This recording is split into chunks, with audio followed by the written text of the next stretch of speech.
Au sommaire de ce journal, la Covid-19 n'a pas eu raison de la célébration de la fête de la Pentecôte qui marque la descente du Saint-Esprit sur les disciples. Et dans les différents lieux de culte, les fidèles chrétiens ont magnifié l'Éternel Dieu pour sa présence permanente à leur côté. Nous en parlerons largement dans cette édition d'information. Face à la propagation vertigineuse de la Covid-19 au Brésil, les autorités privilégient le dépistage massif, notamment dans la région d'Amazonie. Et puis après le déconfinement, place aux cérémonies de mariage dans plusieurs villes d'Europe. Les amoureux se promettent fidélité jusqu'à leur mort. Shalom à tous, bienvenue sur Béni TV. Avant tout propos, sachant que la maladie à coronavirus continue malheureusement de faire des victimes dans le monde entier. À ce jour, ce sont plus de 33 000 personnes qui ont succombé à cette pandémie. Et à cet effet, nous vous exhortons toujours à la prière, au port du masque qui est obligatoire en Côte d'Ivoire, au lavage régulier des mains avec de l'eau et du savon, à l'utilisation aussi du gel hydroalcoolique, à l'observation surtout de la distance d'au moins 1 mètre avec tous nos différents interlocuteurs tout en évitant les embrassades et accolades, tousser et éternuer dans le creux du coude, d'avoir aussi l'habitude d'utiliser des mouchoirs à usage unique et appeler les numéros d'urgence qui sont les 143, 125 et 101 au cas où vous présentez des symptômes tels qu'une forte fièvre accompagnée de toux sèche, courbatures et difficultés respiratoires. La célébration de la Pentecôte a été un grand moment de témoignage de reconnaissance à l'Éternel Dieu, à la mission évangélique pour la délivrance des nations située à Abobo. Et dans les dispositions conformes aux mesures barrières de la lutte contre la Covid-19, les fidèles chrétiens de cette assemblée avec à leur tête le prophète Honoré Yapi ont fait de cette célébration une grande fête ce dimanche 31 mai. Eugène Quadio. La descente du Saint-Esprit symbolisant la Pentecôte pour les chrétiens a été célébrée de diverses manières dans les églises de Côte d'Ivoire. À la mission évangélique pour la délivrance des nations en abrégé Médène du prophète Yapi Honoré, cet événement a été un très grand moment de fête ce dimanche 31 mai 2020 pour 2 raisons. La principale, la présence du Saint-Esprit à la Médène, et la seconde, la protection de Dieu sur la vie des fidèles en cette période de crise sanitaire. La Pentecôte est une grande fête pour nous, en ce sens où elle manifeste, elle commémore la descente du Saint-Esprit et la naissance de l'église, la première église remplie du Saint-Esprit. Et je bénis Dieu pour ce jour, et je bénis Dieu pour cette fête, parce que sans l'Esprit de Dieu, qui sommes-nous? Sans l'Esprit de Dieu, que pouvons-nous faire? Et c'est ceux qui ont l'Esprit de Dieu et qui sont conduits par l'Esprit de Dieu qui sont véritablement des fils de Dieu. Et nous sommes sortis aujourd'hui pour pouvoir célébrer encore ce moment. Et nous sommes fiers et nous rendons la gloire à ce Dieu-là. Nous bénissons ce Dieu encore pour ce moment qui nous a permis. Il y a d'autres qui sont morts dans l'histoire de coronavirus. Il y a d'autres qui sont partis. C'est pas parce que nous sommes plus beaux, c'est pas parce que nous sommes plus justes, mais Dieu nous a fait grâce. Et nous sommes là aujourd'hui pour célébrer le nom de ce Dieu-là. À l'église, la Médène, aujourd'hui c'est comme un nouveau départ. Nous sommes sortis aussi de ce grand problème qui est le coronavirus, et la retrouvaille entre les enfants de Dieu, c'est un grand moment. Et nous sommes là aujourd'hui pour célébrer Dieu, pour rendre gloire à Dieu. C'est un moment où l'église est dans l'effervescence, où l'église est dans la joie. Le culte de ce dimanche à la Médène était le 3e après la réouverture des temples fermés à cause du coronavirus. Une réouverture qui suscite toujours de la joie chez les fidèles. Je vais dire merci au Seigneur pour la reprise des cultes. Vraiment, nous avons reçu un culte merveilleux ce matin.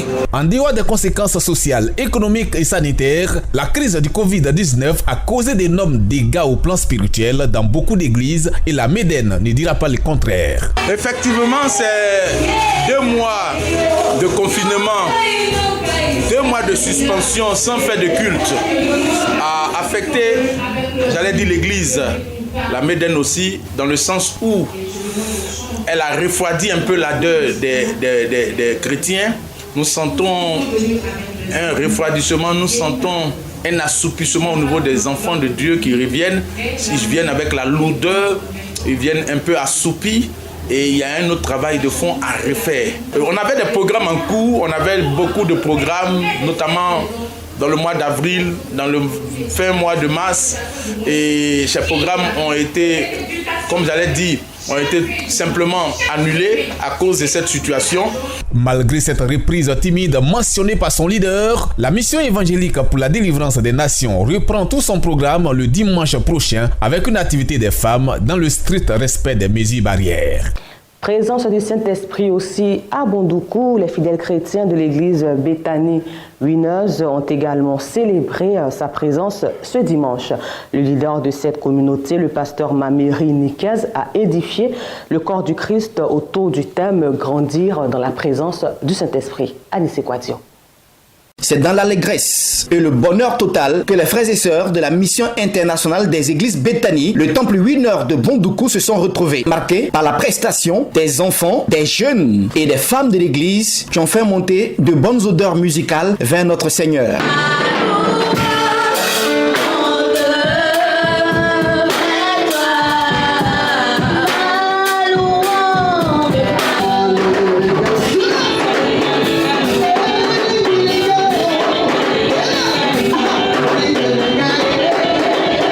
Après ces instants de louange, le leader de la maison, le pasteur Mamiri Nikez, a invité le peuple de Dieu à ouvrir leur Bible et à se plonger dans la connaissance de la parole du Seigneur tirée du livre de Ézéchiel à travers ce thème « Grandir dans le Saint-Esprit ». Tu sais, désert dans ta vie, réclame, demande le Saint-Esprit. Jésus même dit sur l'eau vive. Celui qui boit de cette eau, il n'aura jamais soif.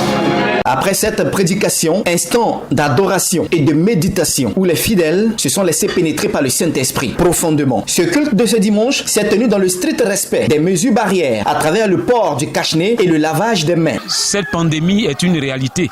Si tu ne respectes pas ces mesures, tu risques d'attaquer la maladie.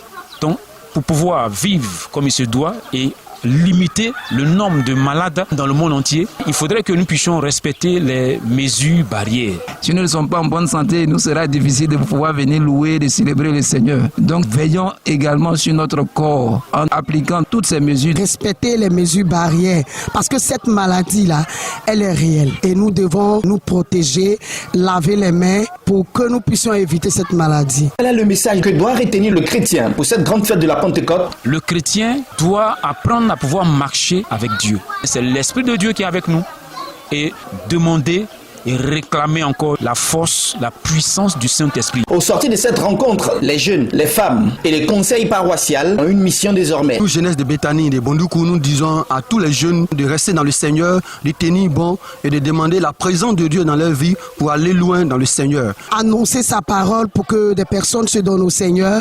Nous allons le louer, le glorifier, poser des actes positifs pour que son nom soit célébré. Nous devons continuer l'œuvre, nous engager résolument à continuer l'œuvre, c'est-à-dire l'évangélisation, d'abord dans le quartier, dans cette localité-là, et puis dans toute la région. Pour l'ensemble des fidèles de l'église, de la mission internationale des églises Béthanie, le temple Winner de Bondoukou, le feu de l'esprit habite dans leur cœur. Ils sont prêts à aller à travers le monde, gagner des âmes pour le Seigneur. De retour dans la capitale économique ivoirienne, Abidjan, direction le ministère pour la puissance de la résurrection de Jésus-Christ de Nazareth, en abrégé MPRJC, situé dans la commune de Cocody. Un séminaire de 3 jours sur le thème « Les 3 niveaux du Saint-Esprit » a sanctionné la période de la Pentecôte, nous dit Eugène Kouadio. Les 3 niveaux de l'esprit, un thème développé en 2 jours et chuté ce dimanche 31 mai 2020, jour de la Pentecôte. C'est au ministère pour la puissance de la résurrection de Jésus-Christ du prophète Bébel Kouakou qui divisait un objectif dans son enseignement. Nous avons étudié le premier niveau depuis mardi en parlant de la plénitude, le premier niveau. Le deuxième niveau, on a étudié ça jeudi, parlant du revêtement. Et aujourd'hui, nous avons parlé de la manifestation de l'esprit. En enseignant les 3 niveaux, c'était pour montrer au peuple de Dieu que il faut connaître l'esprit pour pouvoir le manifester. Voilà, et connaître l'esprit, c'est savoir quand on est rempli, quand on est revêtu. Et quand on est revêtu, qu'est-ce qu'il faut faire? Et toutes ces étapes-là sont importantes pour que l'enfant de Dieu soit équilibré, pour que l'homme de Dieu aussi soit équilibré. Parce que beaucoup sont dans la maison de Dieu, mais ils ne savent pas qui est l'esprit et ils ne savent pas quels sont les différents niveaux de l'esprit. Ce dernier jour des 3 niveaux de l'esprit a été un moment de la manifestation du Saint-Esprit invoqué par les leaders du MPRJC.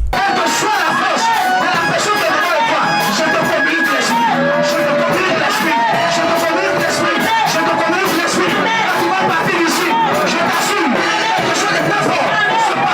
L'étude de ces thèmes en rapport avec la descente du Saint-Esprit n'a pu qu'éclairer les fidèles dans leur compréhension de la Pentecôte. Cette année, c'est une Pentecôte vraiment particulière pour moi parce que j'ai vécu véritablement la plénitude de l'Esprit de Dieu, c'est-à-dire le Saint-Esprit dans tous les domaines de ma vie. Je suis rassuré et je suis convaincu à travers cette célébration que vraiment les prophéties et la destinée de Dieu dans ma vie, je la sens. Et en tant que chrétien, nous avons reçu l'Esprit de Dieu, c'est-à-dire que la puissance de Dieu. J'aimerais ce matin exhorter mes frères et sœurs que cette puissance que nous avons reçue, que nous puissions la garder, que nous puissions la chérir, que nous puissions vraiment marcher selon l'Esprit de Dieu. C'est par un grand moment de louange suivi des prophéties qu'a pris fin le culte de la Pentecôte au MPRJC.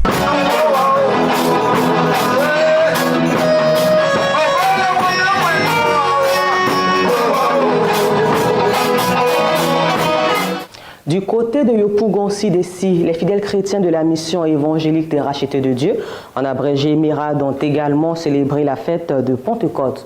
Une occasion donc pour le peuple de Dieu de prier l'Éternel Dieu pour la fin de la pandémie du coronavirus en Côte d'Ivoire. À Louis-Jean. Sous l'autorité du Saint-Esprit, les fidèles chrétiens de cette communauté, dans le strict respect des mesures barrières contre la COVID-19, sont venus magnifier l'Éternel en ce jour de Pentecôte, version 2020.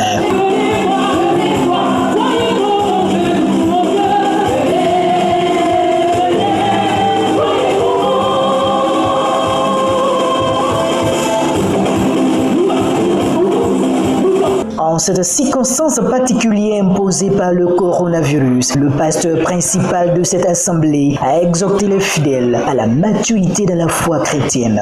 Nous commémorons un événement qui est l'arrivée du Saint-Esprit sur les apôtres et en même temps, par rapport aux événements que nous avons vécus concernant le Covid-19, nous savons que ce moment a beaucoup éprouvé l'Église en tant que telle et c'est un moment aussi de parler de cette Pentecôte de maturité. Qu'est-ce que nous devons retenir? Qu'est-ce que nous devons avoir? À quel niveau nous devons porter notre mentalité? À quel niveau nous devons pousser notre vie spirituelle?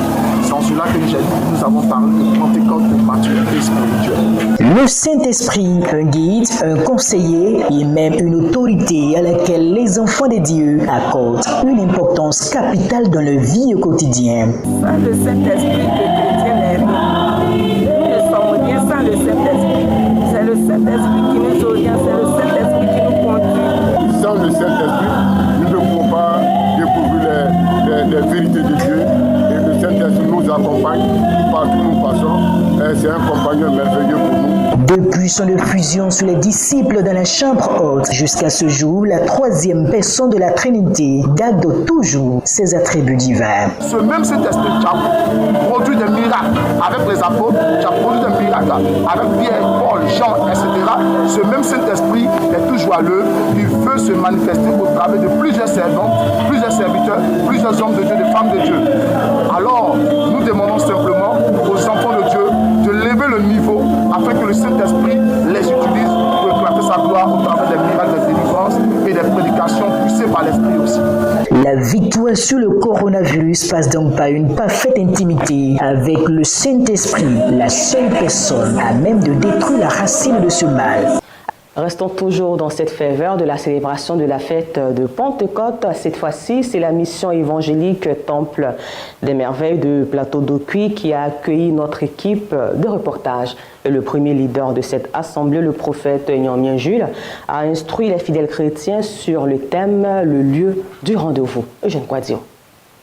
Dimanche 31 mai 2020, jour de la Pentecôte, une belle occasion pour le prophète Nyamien Jules, fondateur de la mission Temple des Merveilles et membre du mouvement Père et Fils, de soumettre ses fidèles à un enseignement sur le lieu de rendez-vous comme thème. Parce qu'il dit à ses disciples, je ne vous laisserai pas orphelins, je vais partir, mais il y a un lieu de rendez-vous. Enfant de Dieu, écoute-moi bien, chacun de nous a son lieu de rendez-vous, a son lieu de miracle, un lieu où Dieu t'a dit de venir, et c'est en ce lieu-là qu'il va opérer le miracle sur ta vie, c'est en ce lieu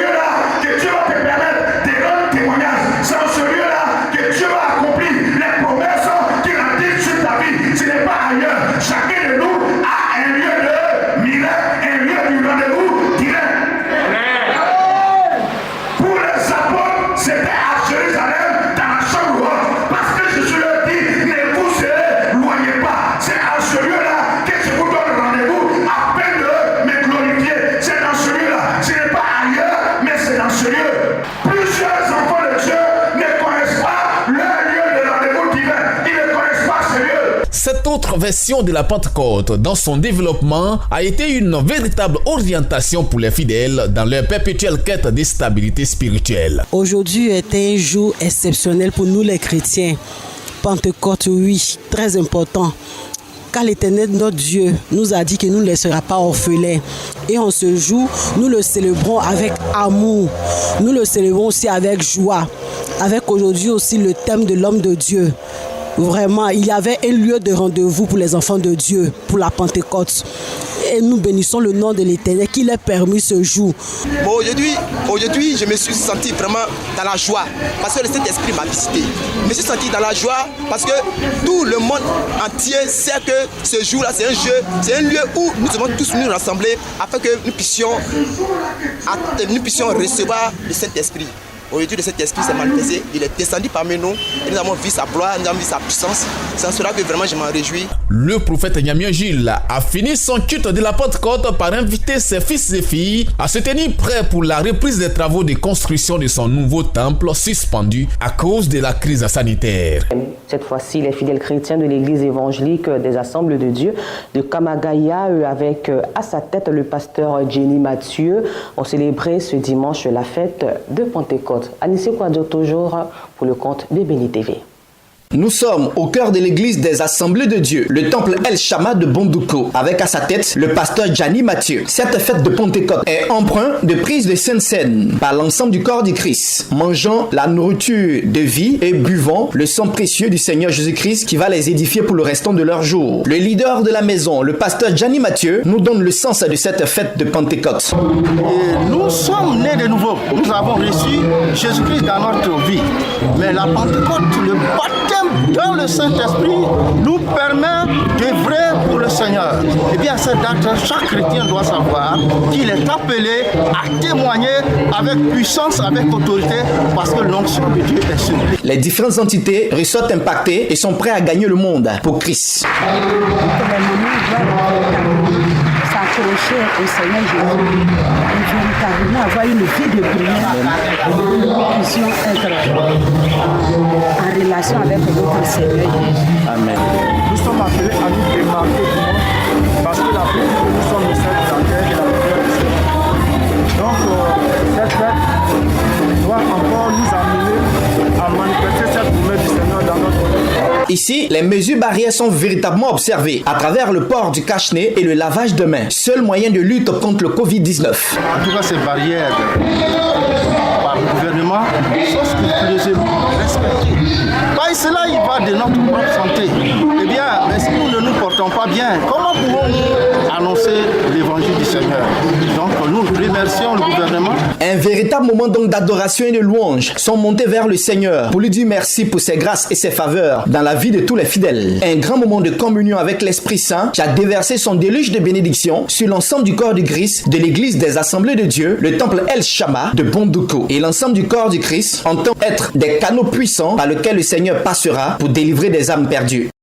À l'international, pendant de longs mois en 2019 et jusqu'au mois de mars 2020, l'Australie a lutté contre des incendies ravageurs après ces gigantesques feux de brousse et la pandémie de la Covid-19 est peine à se retrouver. Au milieu des collines calcinées, la vie reprend doucement à Bemboka. L'heure est au déblayage dans ce petit village de Nouvelle-Galles du Sud, ravagé par les grands incendies des derniers mois. Dans ce bus carbonisé se trouvaient tous les matériaux de construction de la future maison d'Anita. Aujourd'hui, la mère de famille ne peut plus travailler à cause du Covid. Elle n'a plus de revenus et vit dans un abri en tôle avec ses 5 enfants. C'est embarrassant quand vous êtes parent et que vous ne pouvez pas subvenir aux besoins de vos enfants. Les bouleversements ont été si importants qu'il est même difficile d'avoir de quoi dîner. Mais l'espoir est revenu grâce à David. Avec son équipe, il a construit une extension au logement provisoire d'Anita. Elle dispose désormais d'une chambre, d'une salle de bain et du chauffage. Et ce n'est pas un luxe avec l'hiver qui commence. David et ses collègues, eux aussi, ont tout perdu. Ils vont d'un endroit à l'autre pour construire des abris à ceux qui n'ont plus rien. Ce travail leur permet de survivre dans cette période difficile où les habitants manquent de tout. Nous n'avons pas les installations, les camions ou quoi que ce soit pour le moment. Ils ont donc dû se rendre à Canberra pour obtenir plus de panneaux et de matériel pour le prochain chantier. Vous savez, c'est difficile d'être là où nous en sommes aujourd'hui car ça a fait beaucoup de mal à l'équipe. Les victimes sont toujours traumatisées. Les incendies spectaculaires avaient provoqué un élan de générosité mondiale. Mais avec l'épidémie de coronavirus, les dons ont cessé d'affluer. On sait que des centaines de millions de dollars ont été donnés de la part du monde entier à cette région ou à l'Australie pour les feux de brousse. Notre groupe n'en a pas vu la couleur. Du coup, on est passé par des donateurs privés, des entreprises. Avec le confinement, le tourisme reste interdit au moins jusqu'au 1er juin. La région côtière a donc perdu sa principale source de revenus. Mais après les incendies et le Covid, la reprise économique devient plus qu'urgente pour envisager la reconstruction. Toujours à l'international, nous savons tous que la situation est de plus en plus préoccupante au Brésil, précisément à Rio de Janeiro, Sao Paulo et en Amazonie. Dans cette région-là, les campagnes de dépistage à la Covid-19 se font de plus en plus massives. Depuis quelques jours, les rotations de bateaux se multiplient dans l'état de l'Amazonas. C'est ainsi que ces habitants d'une petite communauté indigène isolée rejoignent les infirmiers installés sur le bord des rives. Soulagés de pouvoir reprendre leur traversée, ils sont venus se faire tester. Grâce à Dieu, ils ont pu revenir pour ausculter et tester les patients. Pour nous, ça semblait impossible. L'accès est très difficile, mais Dieu merci, ils ont pu le faire. Je suis très heureuse. Nereline Cruz da Silva est infirmière à Manaus. Depuis quelques jours, elle est chargée de tester les populations indigènes grâce aux 200 tests mis à disposition par l'État brésilien. Un point rouge s'affiche lorsque le patient est positif. C'est très important d'avoir des tests, car malheureusement, il y a encore des personnes qui ne croient pas que le virus puisse contaminer ici. Non seulement dans ce village, mais aussi dans d'autres villages. Donc si une personne présente des symptômes, nous aurons de quoi faire le test. Malgré l'arrivée de ces tests, l'aide apportée aux communautés indigènes risque d'être insuffisante. Au Brésil, le nombre de cas de coronavirus se multiplie et à lui seul, l'État de l'Amazonas compte déjà plus de 1600 morts. En Iran, la petite Romina Asrafi, adolescente de 14 ans, a été malheureusement décapitée par son père après s'être enfui avec son petit ami de 35 ans. Un crime d'honneur qui, selon lui, a malheureusement indigné les Iraniens. Son visage fait la une de ce journal iranien. Romina, 14 ans, a été décapitée par son père. Son crime, être amoureuse et avoir tenté de fuir. Sur les réseaux sociaux, c'est l'indignation. Au diable, cet honneur à la Daesh. Selon l'ONG Human Rights Watch, une trentaine de crimes d'honneur ont été commis en 18 ans. Cette nouvelle affaire rappelle que le droit des femmes et des enfants n'est pas assez pris en compte dans le pays. Accusées d'avoir tardé à adopter une loi sur la protection de l'enfance, les autorités nient toute négligence. Une loi seule ne peut pas résoudre les problèmes de ce genre qui ont un fond culturel, social et même parfois économique. Le père de Romina est aujourd'hui sous les verrous, mais en Iran, l'enfant est considéré comme la propriété du père. Il risque entre 3 et 10 ans de prison. Refermons ce temps d'information par cette note de gaieté. En Belgique, précisément après le déconfinement, les cérémonies de mariage reprennent de plus en plus belles pour le bonheur des amoureux. Ici, c'est le cas de Yolanda et Timothy en Belgique. En Belgique, Yolanda et Timothy vont se dire oui et fait rare en présence de leurs proches. Depuis le début de la crise sanitaire, le couple fait partie des premiers en Europe à pouvoir se marier comme à l'accoutumée ou presque. On a su qu'on partait vivre au Canada et on avait prévu de le faire d'ici fin juin. Mais vu la situation liée au coronavirus, on savait que tout le monde ne pourrait pas être présent si on se mariait là-bas en octobre. Donc on a décidé de se marier plus tôt. La commune de Sint-Kathleen-Waver autorise les cérémonies à condition de garder ses distances et d'inviter pas plus de 25 personnes. On doit éviter les espaces clos, les lieux bondés et la proximité physique, mais aussi les surfaces de contact. Donc si on entre quelque part, on aurait un espace fermé avec beaucoup de surfaces de contact. C'est pourquoi on a facilité le processus en sortant dehors. Impossible cependant de réunir les convives autour d'un repas, mais ce n'est que partie remise. Cette fête, ce sera un peu un anniversaire de mariage, quand d'ici 2 ou 3 ans, on reviendra du Canada pour passer nos vacances ici. Cette localité belge compte désormais célébrer des mariages de cette manière. 3 cérémonies sont déjà prévues le week-end prochain. La lutte contre le Covid-19 se poursuit, mais les mariages comme celui de Timothy et de Yolanda montrent que même avec des variantes, les choses reviennent progressivement à la normale. C'est tout pour aujourd'hui. Encore merci à vous de votre aimable attention. Multiplions toujours les gestes barrières à la Covid-19, le lavage régulier des mains avec de l'eau et du savon et le port du masque. Demeurons couverts par le puissant et précieux sang de notre Seigneur Jésus-Christ de Nazareth, le Prince de paix et miséricordieux, à travers les programmes de Béni TV, chaîne au cœur de tout événement chrétien.